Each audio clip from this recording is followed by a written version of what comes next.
রাওয়ালপিন্ডিতে লেখা হয়ে গেল ইতিহাস। পাকিস্তানকে তাদেরই ঘরের মাঠে পরাজয়ের সবচেয়ে তিক্ত স্বাদ উপহার দিয়েছে বাংলাদেশ।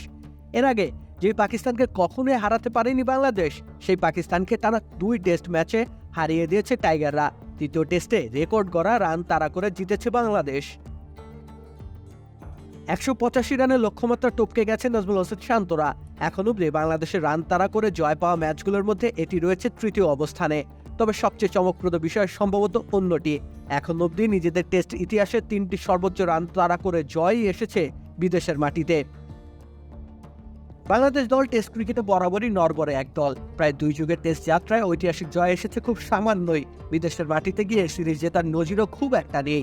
সেই বাংলাদেশ দল পাকিস্তানকে ধরাশায়ী করেছে, হোয়াইট ওয়াশের লজ্জায় ডুবিয়েছে দলটিকে। এর আগে বিদেশের মাটিতে প্রথম সিরিজ জয়ের ঘটনা ঘটেছিল 2009 সালে। সেবার ওয়েস্ট ইন্ডিজকে তাদেরই ঘরের মাঠে হারিয়েছিল বাংলাদেশ। খামেরা তো দাগ হয় কিভাবে? এই যে ভাবি, দাগও যাবে রাগও যাবে, নিন চাকা সুপার হোয়াইট।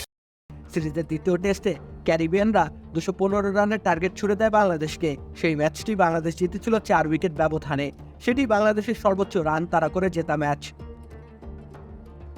এরপর 2017 সালে শ্রীলঙ্কা বাংলাদেশকে দিয়েছিল 191 রানের টার্গেট। কলম্বোর সেই ম্যাচটি বাংলাদেশ জিতেছিল সেই 4 উইকেট হাতে রেখেই। ওয়েস্ট ইন্ডিজের সাথে সিরিজ জিতল, শ্রীলঙ্কার সাথে সিরিজ ড্র করেছিল বাংলাদেশ। অর্থাৎ প্রায় 15 বছর বাদে শক্তিশালী কোনো দলের বিপক্ষে তাদেরই ঘরের মাঠে সিরিজ জিতেছে বাংলাদেশ।